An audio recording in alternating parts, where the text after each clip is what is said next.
it's Melanie here, and I'm going to be talking about dyslexia and how that's affected my reading, my writing, my life over the years. I don't know if a lot of you guys know this, but I do have dyslexia.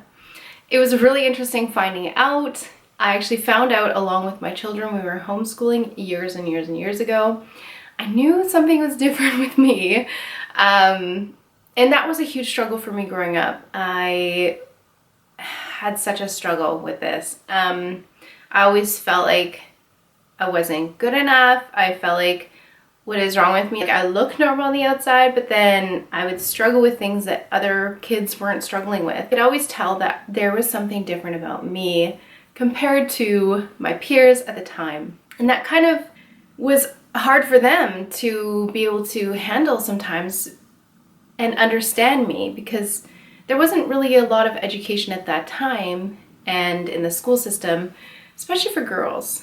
I think it's a little bit more harder for girls for any sort of disability. I think we can learn to mask things very easily. I think that goes for any disability, but especially I think for girls. I found out with my kids, we all did a test because they were struggling in school and I was struggling to teach them. And it was really a difficult time. So we went and got help and a test done, and they said, why don't we test you too? And I was like, okay. So they tested me, but here's the question she asked me before I did the test. She says, when I say an apple falling from a tree, what do you see?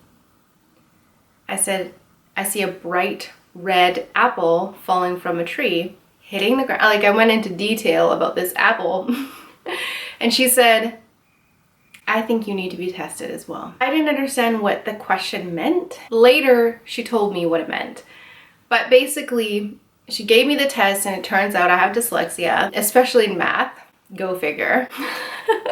It was really funny to just be a part of this test and to understand, oh wow, I now understand why I struggled with certain things that other kids didn't struggle with when I was growing up. It made sense to me why I thought differently, why I spoke differently, why I was unable to connect and understand people, because they didn't see the world the way I saw it. They didn't process the world the way I saw it.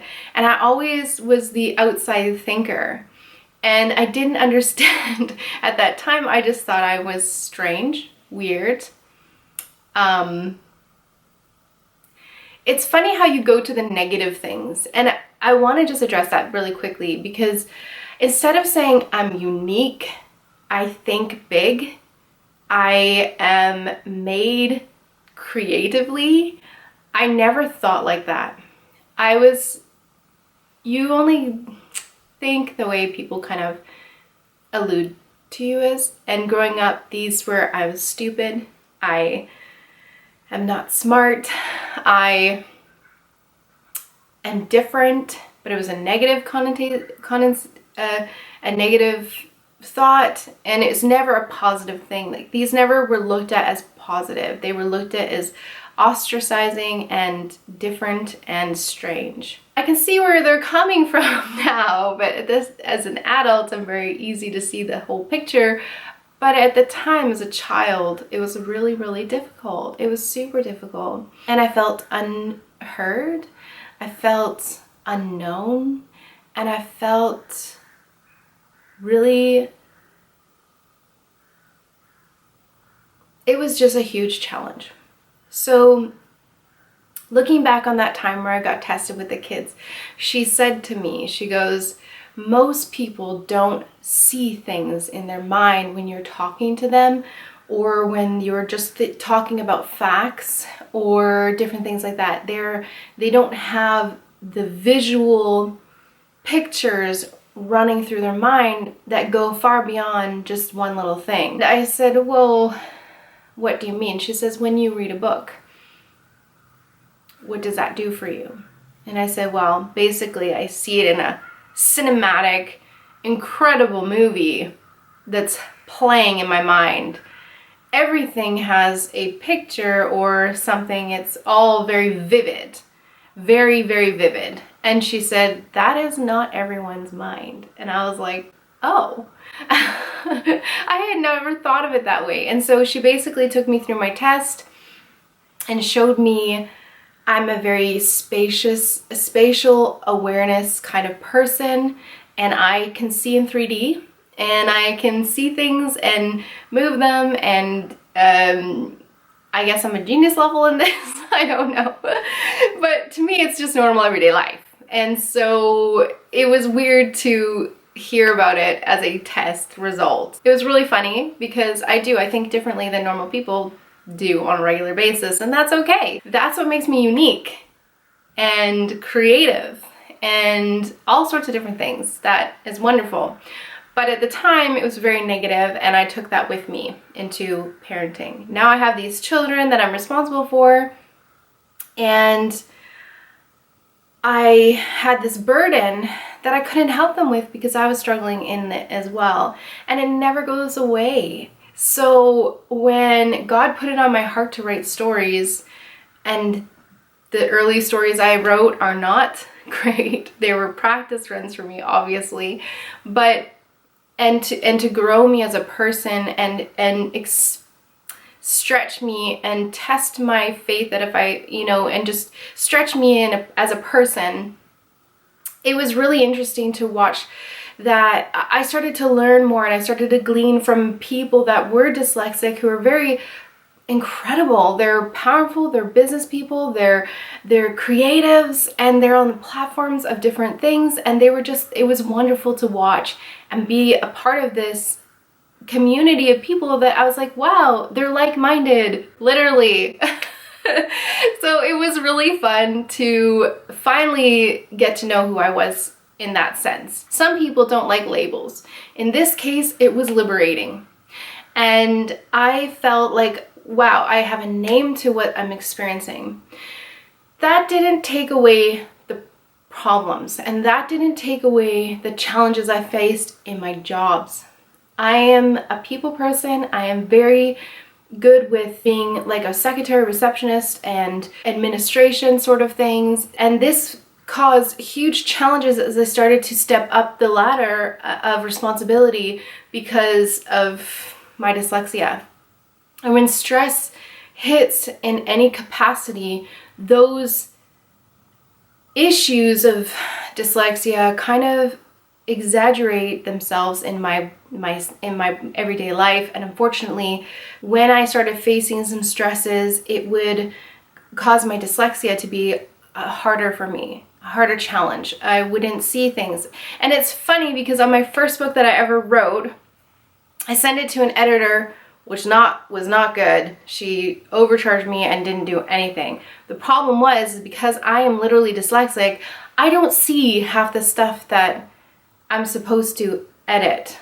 I'm getting better, and I use techniques to try to help me, but it's still there, and I cannot not have that there. It's just part of my brain, unfortunately.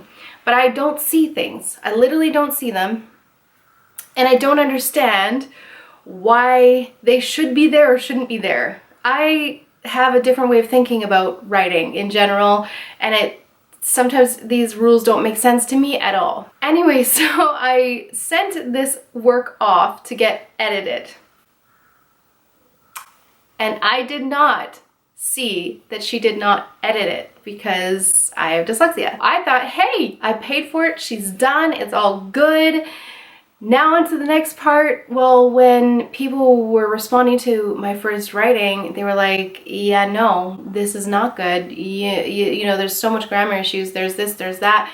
And I was like, wow. You have to be very careful as a dyslexic person. Not only are you working 2 to 3 times harder for the everyday life, there's people who will take advantage of that. And you'll miss out on opportunities because of it without even knowing. There's a lot of issues that come with dyslexia. We can go into a lot of details, but I'm gonna spare that. I wanted just to focus on a few things. And if you haven't seen Rescued by Ruby, it's a Netflix movie. It's based on a true story of a dyslexic person. If you have not seen that movie, please do. I'm not sponsored by this movie, but I just really wanted to emphasize the fact that this is an everyday struggle, and a lot of times ADD is coupled with dyslexia. I know I struggle with that a little bit. That's why my videos are very heavily edited and I get really excited and stuff. I've tried to stay calm in this one. I'm doing okay. But when I have a lot of emotions to express, and so it just comes with the territory sometimes, and yes, that's just the way it is. Regardless of the matter, there are a lot of times they're paired together, and so you can be unfocused. Directional issues can be a problem. I get lost so easily. I mean, it's bad. I get nervous when I go into new cities because I think I'm going the right way. I literally think I'm going the right way, and I'm not going the right way, like, at all. It's so bad. I am so thankful for Google Maps. Not kidding. The other thing that I struggle with is speaking. So when God encouraged me to do this channel, I didn't want to do it because,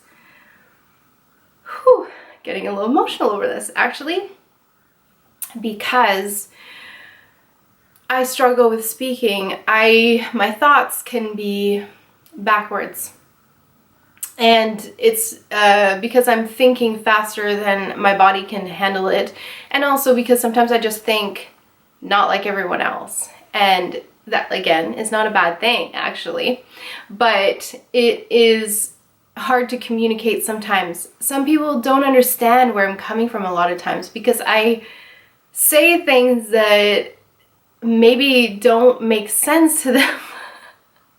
They make sense to me, but they obviously don't make sense to someone else, and that has been a huge struggle. I didn't want to look stupid as well.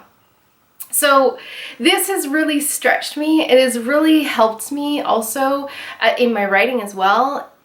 Editing has been a lifesaver in my life, between videos and between books. I realized that I'm not that great at certain things. I like the editing process for videos and I'm getting better at it. I do say a lot, and I take a lot of time to think about things before I say them, but I'll spread out my words, and it's been a learning process, and I'm hoping I don't annoy any of you guys with these little idiosyncrasies, but it's not something I can always manage. So it has been a challenge, but I also don't let these things, I work so hard, I don't want to let these things hinder me from doing what I'm called to do. And that is be a writer, and that is be an artist, and that is be here with you guys. All in all, what I'm trying to say is these things don't define us, but they're part of who we are. And God He takes ashes and makes them into beauty. And if you feel like your disabilities are the ashes in your life, the shameful things, all these things, I really encourage you to look at them in a different light. You are what you think. And so if you're thinking you're stupid or you're this or you're that you were made wrong, I would argue that you were made perfect and beautiful in the image of God. Take these differences that you offer to the world and really try to do something great with them, because you are beautifully and wonderfully made. You are creative, and that is a great thing. That's like literally what God is. He's very creative. So to have that trait of our Father is a blessing. I would encourage you to try to change the way you're thinking about them. It is a struggle. It's very difficult, and I'm going to tell you, I've had many days crying over this. I've had to go to a counselor to work through some of those issues, and it has not been an easy process to deal with these things in the world that should say you're straight, but you're kind of wavy, and that's okay. I wanted just to talk a little bit about my reading when it comes to dyslexia. A lot of people think that it's an issue with reading too, and sometimes it can be, and it is actually quite a bit. But I've learned techniques, which I will actually put out a video kind of describing these techniques so that it can help others also, because this isn't going to go away. I am a slower reader. Audiobooks, like I said in my last video, are amazing, and you need to seriously, if you have dyslexia, please try to get an audiobook. Learn to listen to it, as opposed to, sometimes audio can be difficult for some dyslexics, but I'm telling you, it is a game changer if you want to try to get some information out of things. My point is, I just want to really encourage you and just talk about a little bit about this and give some space here to just chat about it. If you have dyslexia or you have someone in your family that does, I would encourage you just to give them extra support and love, and, you know, understand that they are really striving a lot harder than a normal average person is just to fit in. And that is difficult. That's a lot of extra added stress on somebody that already is stressed because of their challenges in life.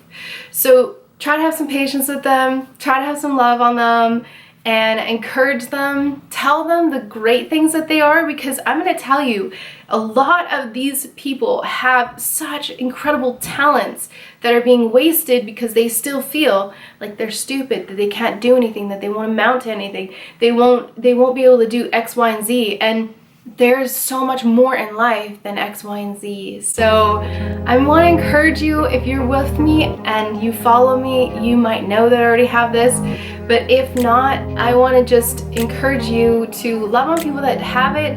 If you know someone that has it, love on them for sure. And if you have it, this is a place for you and I to be like-minded people. You know, they say the right side of the brain is actually larger than the left for dyslexics.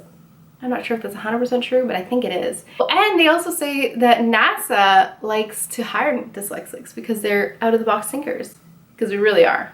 And we think different, which is really cool. Anyways, thank you for those of you who support this channel, who go out of the way to watch this, to click to subscribe, to show support and love on me as I battle through this and struggle through this, but also try to give you guys, my viewers, some good support as Christian readers and writers and dyslexic people. Thank you so much. Thank you for watching this video, and we'll see you in the next one. Bye. Future Melanie, just popping in here really quickly. We're celebrating my 6 years being on BookTube. I can't believe that's happened. It was the first week of April that I started to upload on my BookTube channel. In celebration, I've been wanting to give away 6 books. So with this video, I want you to leave a comment in the comments below, and I will pick randomly one of you guys to be the winner of the book that I'm going to give away, which is Heartless by Anne Elizabeth Stengel. This book is so good. I really enjoyed it. I just really want to pass on the love of this book. I'm going to be buying the set so that I can follow along with the series of books. This one I wanted just to give you guys in celebration of being back on YouTube as well, and just one of the books that I really fell in love with. Beginning, it's a bit slow. And the character development is a little slow on this one, but the heart and soul of the end of this book is just incredible to read. It's an allegory and I loved it. You can hear about my review in the video that I had posted. And yes, this will be the giveaway. I hope you win it. Again, comment below and celebrate with me 6 years on BookTube. Bye!